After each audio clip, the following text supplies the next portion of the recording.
Hola muchachos, cordial saludo en Cristo Jesús a todos los que están participando en este taller de la conversión pastoral desde la parroquia. Esta es la tercera entrega y los invito a que podamos seguir adelante en nuestro proceso formativo.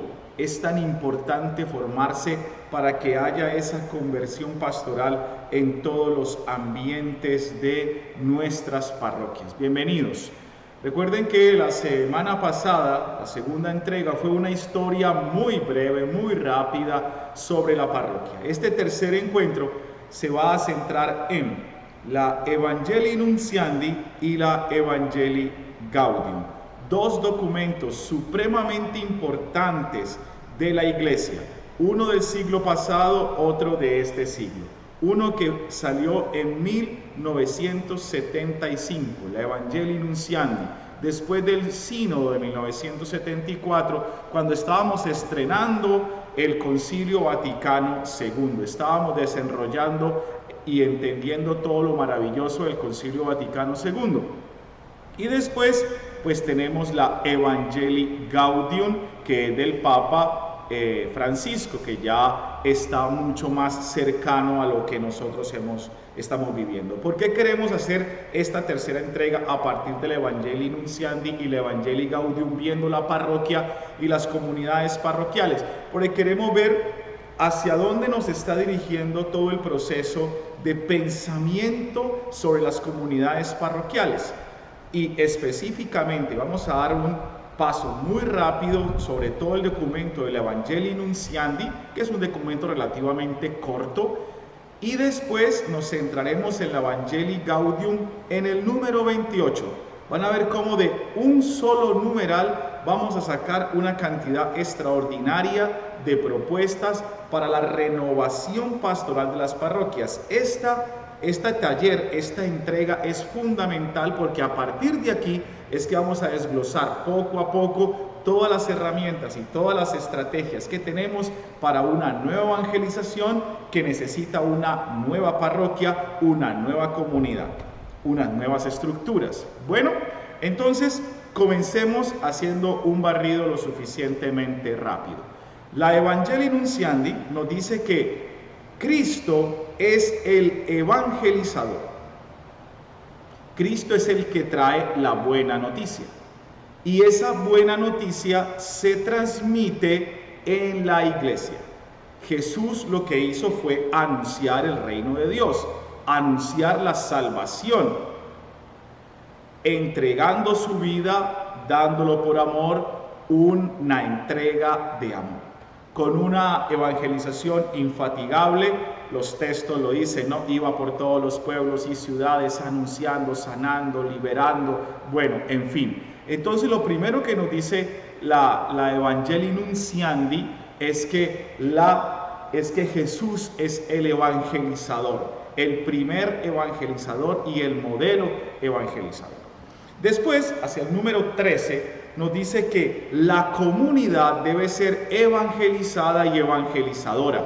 Cuidado que aquí ya hay dos puntos absolutamente extraordinarios que nos indican ya unos pequeños detalles de cómo hacer nuestra conversión pastoral en las parroquias. Primero, una comunidad evangelizada y evangelizadora. Son dos cosas muy importantes. Evangelizada quiere decir que el anuncio del evangelio no solamente es para sacarlo, no solamente es hacia afuera, sino que el anuncio del evangelio debe comenzar en la misma comunidad cristiana. Evangelizar la propia iglesia. ¿Por qué? Hay un numeral fundamental, por favor apréndanselo. Número 14. La vocación de la iglesia es evangelizar. La iglesia existe, porque está llamada a evangelizar. Todo lo que hace la iglesia es para llevar el anuncio de la buena noticia de Jesucristo a todas las comunidades. Evangelii Nunciandi número 14.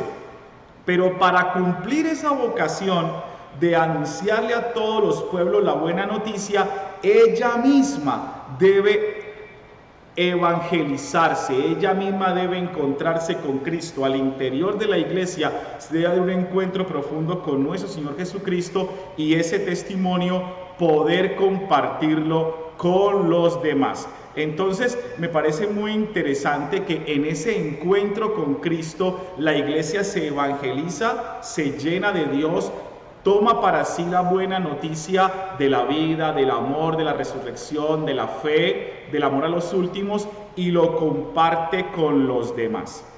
Ahora bien, a partir del número 17 empieza la Evangelii Nuntiandi, que nos ha dicho que el primer evangelizador es Cristo, que la vocación de la iglesia es evangelizar, que ella debe ser evangelizada y también evangelizadora. A partir del 17 empieza a explicar qué es evangelizar. Y evangelizar, ya lo sabemos, lo hemos escuchado muchas veces, es llevar la buena noticia de Jesucristo con palabras y obras de manera explícita a los demás. ¿Y para qué se hace? ¿Para qué se anuncia ese evangelio de Jesucristo? Para renovar la humanidad, dice el Evangelii Nuntiandi, son palabras del Evangelii Nuntiandi. Vamos a ver que en el Evangelii Gaudium se utilizan otras palabras, se utilizan otros ejemplos que quizás son más cercanos a lo que tenemos nosotros hoy. Renovar la humanidad, evangelizar las culturas desde el testimonio, anunciando explícitamente a Jesucristo hacia una adhesión vital y comunitaria, impulsando nuevos apostolados dentro de la iglesia. Tiene todo un contenido cultural, todo un contenido social de la transformación de las culturas, de la humanización de la sociedad, del anuncio del reino de Dios y la construcción de ese reino de Dios. Muy bien, vamos muy bien. A partir del numeral 25, la Evangelii Nuntiandi nos va a hablar del contenido de la evangelización y está absolutamente preciso. Los invito a que lo lean. El testimonio del amor del Padre, la salvación de Jesucristo, el signo de la esperanza cristiana, ese amor que afecta toda la vida, que debe transformar toda la historia, un mensaje de liberación de las esclavitudes que aún hoy persisten, la conexión con la promoción humana, es decir, la transformación de la cultura para humanizarla, para hacerla más vivible, pensando específicamente en los últimos, pero no es una renovación social desde la lucha de clases, ni tampoco desde la filosofía, ni la antropología, no. Es un anuncio gozoso del encuentro con Cristo que transforma y libera las personas. Entonces, a partir de allí ya podemos entender que es diferente lo que el Señor nos está diciendo desde esta reflexión, y la iglesia nos está diciendo esta reflexión desde, ¿qué pasó? Como está en una videollamada, no pude ir yo. ¿Dónde está? Porque te dije que ahí. Está en la nevera. Que no lo vieron. Ahí está en la nevera.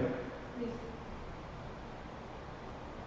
Esa promoción humana se hace desde el Evangelio, no se hace desde una perspectiva psicológica o sociológica. Es Jesús que toca el corazón de las personas y lleva e impulsa a la evangelización. Entonces, a partir de este punto, la Evangelii Nuntiandi, ya en el número 40, después de habernos dicho que Jesucristo es el evangelizador por excelencia, que la iglesia, su objetivo es evangelizar, que el fin de la evangelización es la construcción de la civilización del amor, de la ruptura de las cadenas, del encuentro con Cristo que transforma la sociedad. Después nos va a decir a partir del número 40 cuáles son los medios de la evangelización. Y nos lo va a decir precisamente: el testimonio de vida, la predicación alegre, la liturgia de la palabra, la catequesis, la utilización de los medios de comunicación, el contacto persona a persona la vida sacramental y algo muy importante, la piedad popular. Qué interesante que en algún momento de nuestra historia despreciamos la piedad popular, mientras que desde el Evangelii Nuntiandi se dice que la piedad popular es un medio maravilloso para evangelizar. Entonces, miren cómo desde ese tiempo, 1975, ya estamos hablando de unas estrategias y medios necesarios. No evangelizamos de cualquier manera, no anunciamos a Jesucristo de cualquier forma. Hay unos medios específicos que nos ayudan a llegar a las personas. Después, a partir del 49, va a hablar de los destinatarios. Evidentemente, pues es toda la humanidad, los que están lejos, los descristianizados, los no cristianos, los que necesitan ayuda en la fe, los que son ateos, los que no practican, pero también las personas de los grupos parroquiales, de las comunidades de base. Muy interesante cómo va la Evangelii Nuntiandi, va desde lo más lejano. La evangelización debe tener en cuenta a los más lejanos, a los ateos, a los que no creen, a los que se desilusionaron, etcétera, etcétera, y va cerrándose hasta que llega a las pequeñas comunidades de base, que supone que son la fuerza de evangelización de las parroquias. Recuerden que la iglesia debe ser evangelizada y evangelizadora. No se olviden de eso. No podemos evangelizar si nosotros no hemos sido evangelizados, si no nos hemos encontrado con Cristo. En el número 59 aparece quiénes son los agentes de la evangelización y dice algo muy importante. Así como decíamos, recuérdate ese número 14 que dice que la vocación de la iglesia es evangelizar, pues apréndete este, número 59. Toda la iglesia es misionera. No solamente unos, todos estamos llamados a salir a anunciar a Jesucristo. La iglesia entera es misionera. Es un acto de toda la iglesia. Todos sin excepción, todos los bautizados y la iglesia particular, la diócesis, la parroquia, debe ser anunciadora del evangelio, adaptando la evangelización a su cultura, a su realidad y a las personas que la van a escuchar. Pero con cuidado, que no se puede alterar el anuncio gozoso de Jesucristo. Se puede adaptar a la cultura, pero el evangelio debe ser exactamente el mismo. Y dice que todos están invitados, el Papa, los obispos, los religiosos, los laicos, la familia, los jóvenes, los diferentes ministerios, todos están invitados a anunciar el evangelio. Dice inclusive los jóvenes y los niños también, con la infancia misionera y demás, deben salir a anunciar el evangelio. Y por último, aparece el espíritu de la evangelización. O sea, esto no es una obra humana. Esto no es porque queramos hacerlo nosotros y punto final. Primero, y entonces dice, a partir del número 74, es apremiante. Eso no es para mañana o para pasado mañana, es para allá. Bajo el influjo del Espíritu Santo, o sea, como dice la palabra del Señor. No se preocupen qué van a decir, que el Espíritu de Dios les va a poner esas palabras en su boca. Tenemos que ser testigos. Ese es el espíritu del evangelizador, no simplemente un charlatán que vaya a dar una clase o una historia, no. Vamos en nombre de Jesucristo a dar testimonio de nuestra fe, buscando que esa persona se encuentre con Jesucristo, animados por el amor que tenemos. Ese amor que nos impulsa a no quedarnos con este tesoro, sino querer compartir con los demás. Y aquí hay una cosa importante en el numeral 79, no somos proselitistas, no es que vamos a llevar una doctrina, llevamos una persona, a la persona de nuestro Señor Jesucristo. Y en el 80 dice, con el fervor de los santos, fervorosos, con ánimo, con gozo, con energía. Entonces, qué interesante que aunque el Evangelii Nuntiandi no especifica, no se centra específicamente en la parroquia y no hace todo un discurso sobre la parroquia como lugar de evangelización, sí nos muestra unos detalles absolutamente precisos de cómo podemos nosotros tomar de allí y saber de que todos nosotros estamos involucrados en el proceso evangelizador. La comunidad parroquial se debe involucrar completamente con las características que acabamos de anunciar. Bien, Bueno, hacemos el corte y damos un paso gigante y llegamos a la Evangelii Gaudium, que es otro documento de la Iglesia, ya no de Pablo VI, sino del Papa Francisco. Entonces, muchachos hermosos, los invito a que pensemos en lo siguiente. Ya estamos hablando del 2013, estamos hablando de este siglo. Ya han pasado 50 años y un poquito más en este momento en que estamos del Concilio Vaticano II. Y el Papa Francisco va a decir que la Evangelii Gaudium es el plan pastoral para los siguientes años en la Iglesia. Quiere decir que si nosotros leemos la Evangelii Gaudium, vamos a darnos cuenta dónde puede estar esa renovación pastoral desde la parroquia. Y quiero centrarme muy específicamente, muchachos, porque la primera parte diré que habla de la alegría, el gozo de evangelizar, la alegría de encontrarse con Jesucristo, el tema de la nueva evangelización, bueno, una iglesia en salida. A partir del número 19 del Evangelii Gaudium vamos a encontrar que el Papa empieza a hablar de una iglesia en salida, que estamos llamados a salir, una pastoral en conversión, en continuo cambio. Empieza a hablar de estos detalles, pero quiero centrarme en el número 28. Y quisiera hacer estos siguientes minutos con ustedes, reflexionando sobre el número 28. Vamos a centrarnos allí. Vamos a leer palabra por palabra. Te invito a que si tienes el documento puedas buscarlo allí y lo vamos a hacer juntos. Voy a leerlo y a partir de allí hacemos un desglose de cada palabra, porque después vamos a volver muchas veces al Evangelii Gaudium sobre la conversión pastoral. Muchas veces vamos a volver. Por eso quiero centrarme en el número 28 para dejar ya condensado lo que vamos a desarrollar en los siguientes encuentros. Dice así: la parroquia no es una estructura caduca, precisamente porque tiene una gran plasticidad. Puede tomar formas muy diversas que requieren la docilidad y la creatividad misionera del pastor y de la comunidad. Aunque ciertamente no es la única institución evangelizadora, sí es capaz de reformarse y adaptarse continuamente. Seguirá siendo la misma iglesia que vive entre las casas de sus hijos e hijas. Esto supone que realmente esté en contacto con los hogares y con la vida del pueblo, y no se convierta en una prolija estructura separada de la gente o en un grupo de selectos que se miran a sí mismos.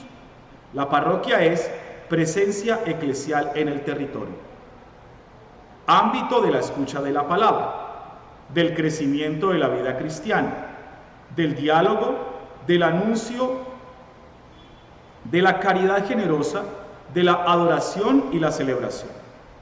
A través de todas sus actividades, la parroquia alienta y forma a sus miembros para que sean agentes de evangelización. Es comunidad de comunidades, santuario donde los sedientos van a beber para seguir caminando y centro de constante envío misionero.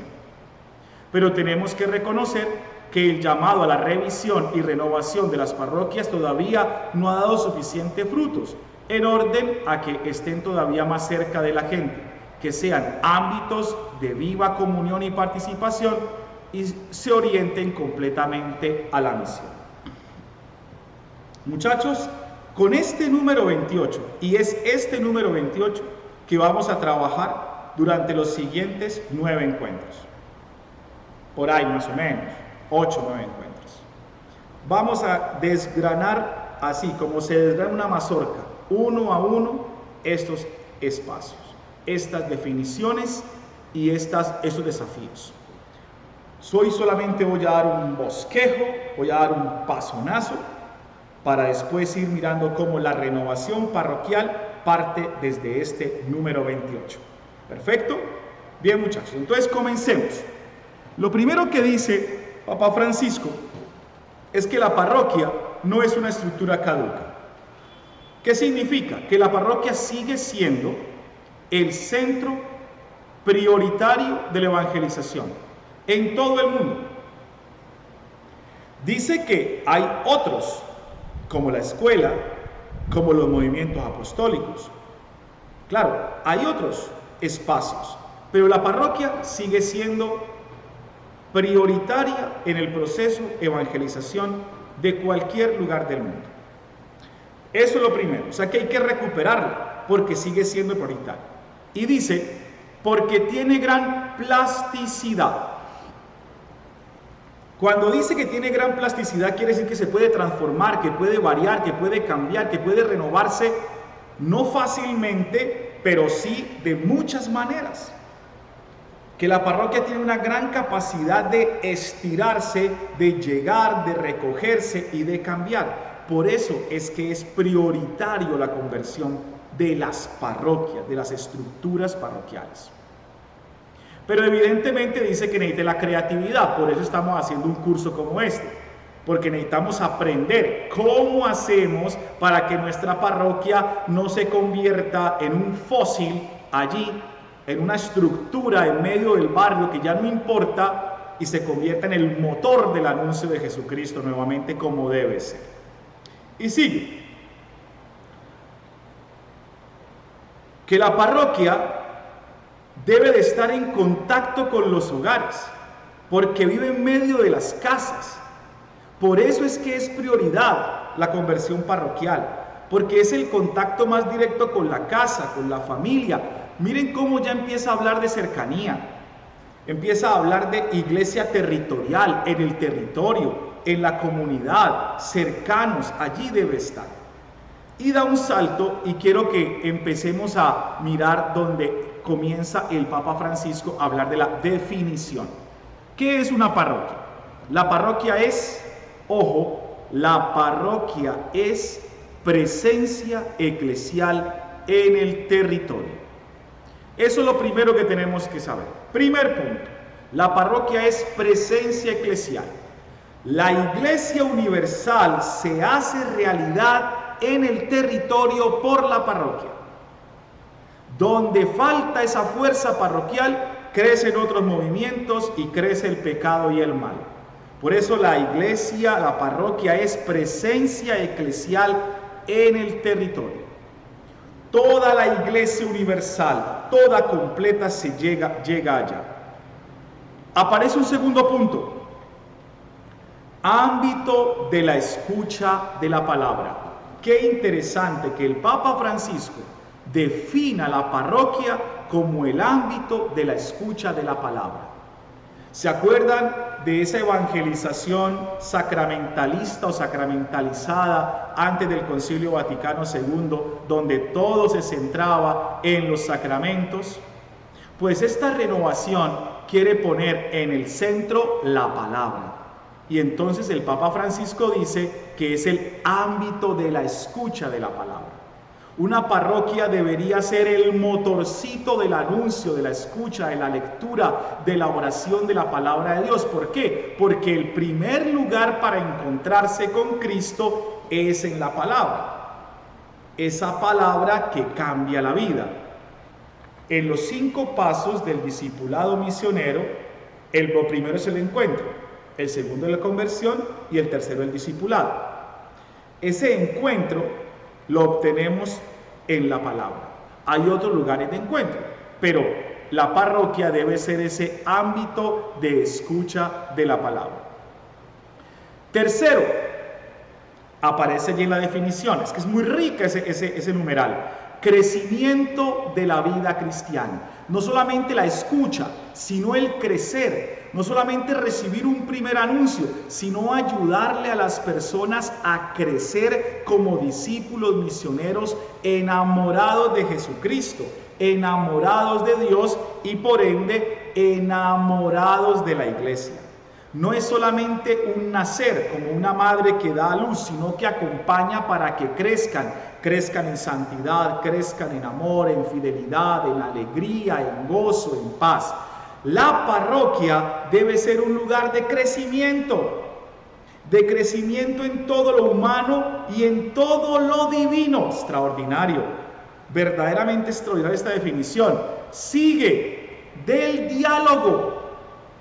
La parroquia no es el lugar donde un mandamás llamado párroco con 4 mandamacitos llamados catequistas mandan, ordenan, ponen y quitan. No, es un lugar de encuentro donde crecemos y crecemos en el diálogo, donde nos enriquecemos por medio de la comunicación, donde nos hacemos uno en la comunicación. Y recuerden que el arte de ser humano es el arte de comunicarnos.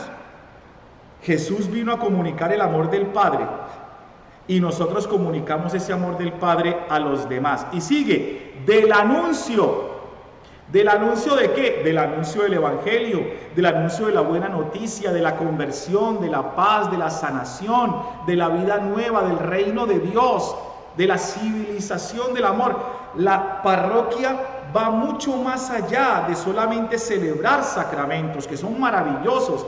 Debe ser la promotora del anuncio del encuentro con Cristo. Dice, de la caridad generosa. Claro, la parroquia debe ser ese lugar motor del amor, de la generosidad, del compartir, de calmar el hambre, de luchar por la justicia, por la misericordia, de ayudar a los últimos, de ser sensibles de la edificación del reino de Dios.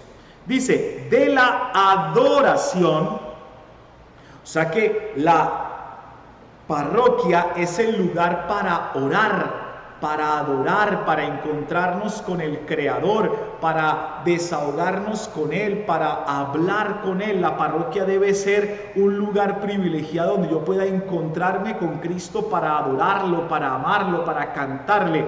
Y al final termina diciendo, y la celebración. Y la celebración. Quiere decir que es también liturgia, es sacramentos, es vida gozosa, es encuentro con el Señor, es vivir la fiesta desde la liturgia, es la Eucaristía, son los sacramentos, son los sacramentales, son las festividades, es la piedad popular la que nos lleva a esa comunicación amorosa. Eso es la parroquia. Y sigue, a través de todas sus actividades, la parroquia alienta y forma a sus fieles para que sean evangelizadores.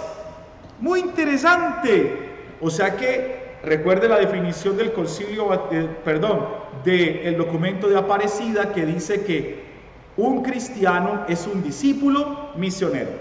Toda esa primera definición, encuentro, palabra, celebración, caridad, discípulo, misionero, anuncio. La parroquia debe ser el lugar, el motorcito del anuncio del Evangelio, donde se lleve el Evangelio a los últimos. Por eso más adelante vamos a hablar de la parroquia en salida, de la parroquia que va a los últimos, etcétera, etcétera. Dice, es una comunidad de comunidades. Pequeñas comunidades, ustedes han visto casas católicas, sistemas de evangelización, pequeñas comunidades que hacen la gran comunidad. No es la masa etérea de un montón de gente que va a celebrar unos sacramentos y después se pierde. No, la parroquia es una familia, es una comunidad de pequeños grupos que se reúnen entre sí, que se conoce, que ama, que ora, que se ayuda, que se encuentra, que se liberan, que se dan la mano. Es una iglesia sinodal que camina junta, santuario donde los sedientos van a beber para seguir caminando y centro de envío misionero. Quiere decir que también la parroquia es un lugar para sanar el cansancio, sanar las heridas, sanar el dolor, sanar las angustias. Bueno, muchachos, hoy me fui largo en esta tercera entrega, pero es que es absolutamente importante porque de esta entrega, de este tercer capítulo o tercer tema, vamos a desgranar todo lo que significa la renovación parroquial o la conversión parroquial de nuestras comunidades. Entonces, quiero agradecerles por su presencia, quiero agradecerles por su disposición. Voy a ponerles una tareita un poquito larga, pero yo sé que ustedes son juiciosos y le van a meter mucha gana. La tarea es, vamos a leernos toda la Evangelii Nuntiandi. Toda la Evangelii Nuntiandi. Y vas a escoger, escúchame bien, 5 frases.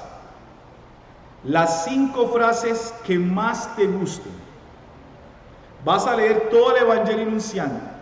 Vas a escoger 5 frases que más te digan, que más te gusten en este tema de la conversión pastoral desde la parroquia. y vas a justificarla, porque sería pues muy de niños poner simplemente la frase. Vas a decir por qué. ¿Por qué te gustó esa frase? Entonces, copias un pedacito. Me gustó esta, padre. La escribes. ¿Por qué te gustó? Porque tal. Y lo escribes ahí y haces tu trabajo bien bonito y me lo envías al correo que te van a poner a continuación. Que el Señor te bendiga y la Santísima Virgen María te acompañe. Feliz trabajo, feliz jornada.